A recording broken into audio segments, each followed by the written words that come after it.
전국 도민들의 소득이 전국에서 가장 낮은 것으로 나타났습니다. 1인당 지역 내 총생산이 2,500여만 원, 총소득은 2,300여만 원에 불과했습니다. 오늘부터 전좌석 안전띠가 의무화됐지만 이를 모르거나 안전띠를 매지 않은 운전자가 여전했습니다. 다음 주 국회 대정부 질문이 시작돼 도내 정치권의 대응이 관심입니다. 새만금 공항과 군산 문제 등 지역 현안을 어떻게 풀어갈지 주목됩니다.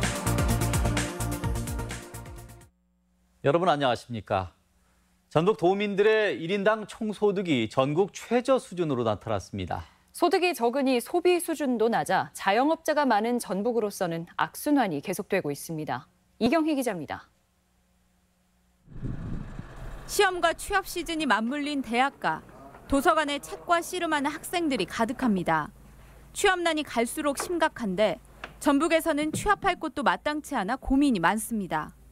공공기관이 많이 이전해 있으니까 그쪽으로 많이 지원을 할 수 있는 기회는 많은 것 같은데 확실히 사기업 쪽 면적에서는 부분이 부족하다고 생각을 합니다. 자영업을 택해도 막막하긴 마찬가지입니다. 경기가 어려워 소비가 위축되니 도심 곳곳에 임대가 나붙은 곳이 많습니다.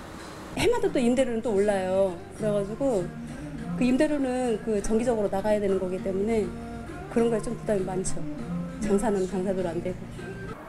실제 전북의 고용 지표는 갈수록 최악의 길을 걷고 있습니다. 호남지방통계청에 따르면 지역민의 부의 척도로 이해되는 1인당 지역 내 총생산, GRDP는 2,558만 원으로 도 단위 가운데 최하위였습니다. 1인당 벌어들이는 지역 총소득 역시 전국 광역자치단체 가운데 꼴찌인 2,356만 원으로 나타났습니다. 일자리 불균형도 매우 심각한데 청년층의 고용률은 32.7%로 전국 최하위.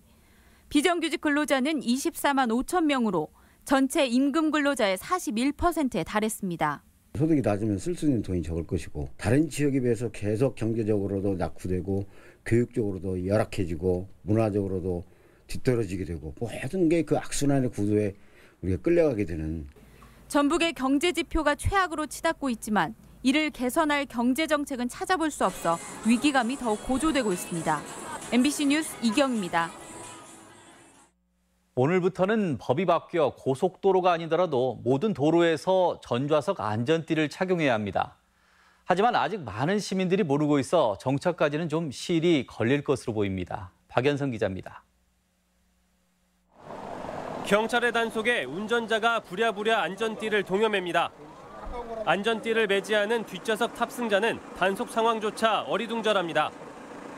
운행하는 모든 차량은 오늘부터 조수석을 비롯해 뒷좌석 동승자까지 예외 없이 안전띠를 착용해야 합니다. 도로교통법이 바뀌면서 모든 도로에서 전좌석 안전띠 착용이 의무화됐기 때문입니다.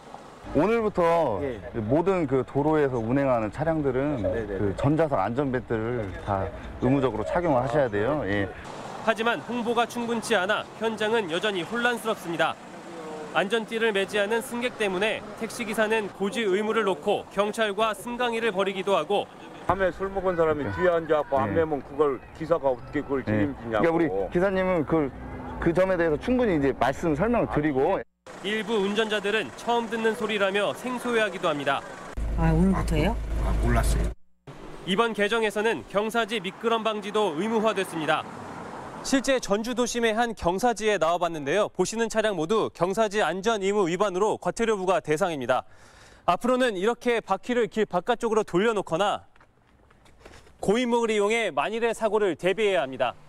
경찰은 앞으로 2달간 계도 기간을 거쳐 12월부터는 과태료를 부과할 방침입니다. 근데 실제로 지금 단속 현장에 나와본 결과 아직도 모르시는 운전자분들도 많이 계시고 그 기간을 통해서 열심히 홍보를 해서 보다 안전하게 이렇게 운전할 수 있도록. 이 밖에도 자전거 음주운전과 안전모 미착용이 단속 대상에 포함되고 과태료를 체납하면 국제면허증 발급까지 제한돼 개정된 도로교통법 숙지가 필요해 보입니다. MBC 뉴스 박연선입니다. 남북이 다음 달 이산가족 면회소 상시 운영 협의에 나선 데 대해 시민단체가 환영의 뜻을 나타냈습니다. 전북 결의 하나는 이산가족이 고령인 만큼 남북 간의 논의가 면회소 외에도 서신 왕래와 화상 상봉으로 확대되길 희망한다고 밝혔습니다. 도내에 생존한 이산 가족은 980여 명에 이릅니다. 국회 대정부 질문이 시작되면서 전북 정치권의 역량이 시험대에 오르게 됐습니다. 새만금 예산이나 군산 대책, 또 금융도시 지정 등 현안이 많아 초당적인 대응이 요구됩니다. 강동엽 기자입니다. 남북정상회담과 명절로 휴식기를 가진 국회가 다음 주 재개되면서 시선은 정치권에 모아지고 있습니다. 우선 경제 분야 대정부 질문에서는 답보 상태인 군산 지역 대책을 요구하는 노력이 필요합니다. 전북 정치력의 시험대는 다음 달 10일부터 시작되는 국정감사가 될 전망입니다. 2023년 잼버리 대회에 앞서 공항과 고속도로 등 새만금 기반 예산 확보가 절실한 상황. 평화당은 정동영 대표가 국토교통위로 상임위를 이동해 지역 현안에 힘을 실을 계획입니다. 공항 없이 새만금 미래가 없지요. 그다음에 새만금 속도전을 하는데 민주평화당의 당력을 기울이려고 합니다.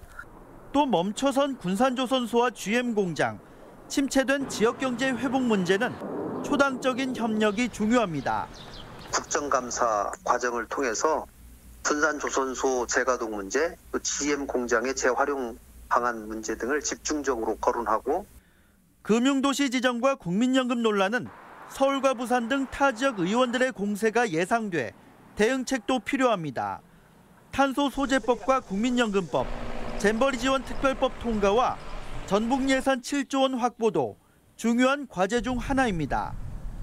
저희로서는 이제 정부 여당의 입장이기 때문에 당이 또 정부를 설득하는 당정 협의를 통해서 전북의 현안들을 풀어나갈 수 있도록 시급한 지역 현안이 많은 만큼 이번 정기국회의 성적표는 도내 국회의원들을 평가하는 주요 가늠자가 될 전망입니다. MBC 뉴스 강동엽입니다.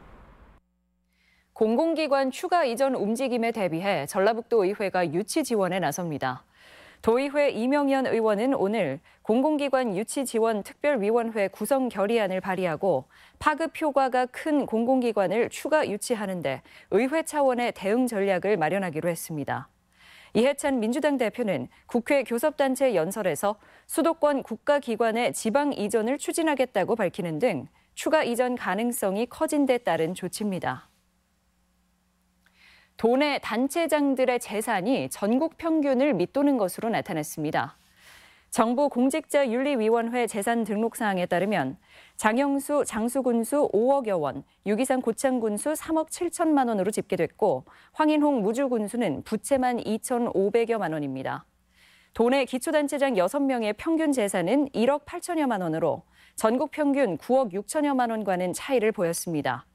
반면 김철수 도의원은 46억 원을 신고해 전국 광역의원 가운데 재산이 9번째로 많았습니다. 잘 알려지지 않았지만 고창읍성 주변 마을에는 형성된 지 수백 년이나 된 돌담길이 꽤 많습니다. 마을이 개발되면서 전통 돌담도 하나둘 자취를 감춰가고 있어 관심이 필요해 보입니다. 한범수 기자입니다.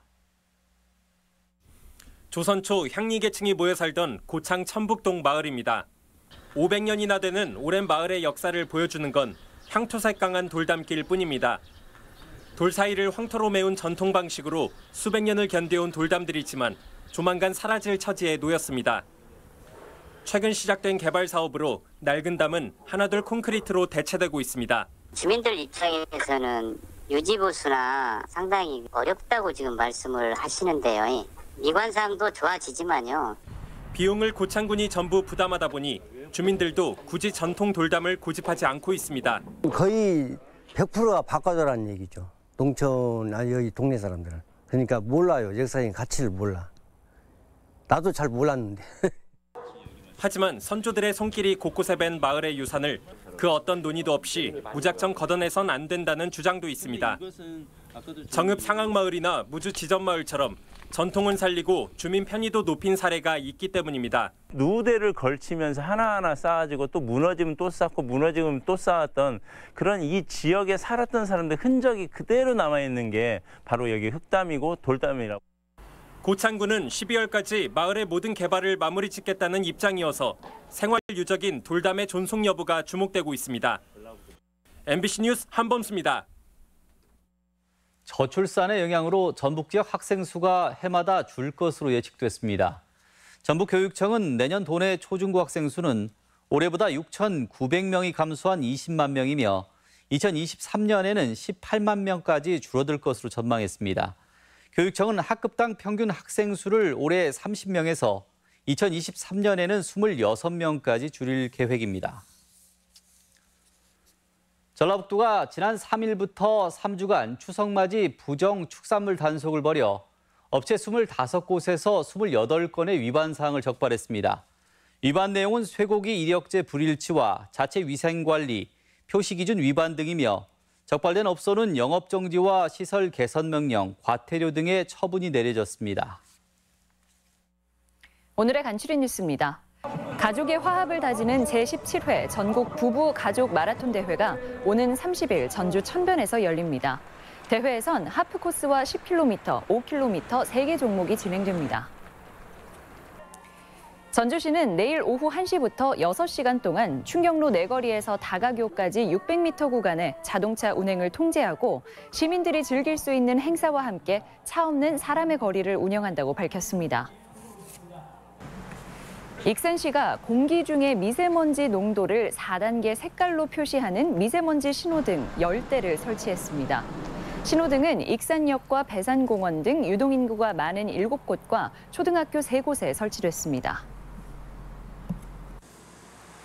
저소득층의 취업과 창업을 지원하는 전북광역자활센터가 보건복지부 평가에서 3위를 차지했습니다. 센터는 자활기금 사업과 해썹 등 각종 인증사업 시행, 자활 생산품 홍보에서 만점을 받았습니다. 간추린 뉴스였습니다.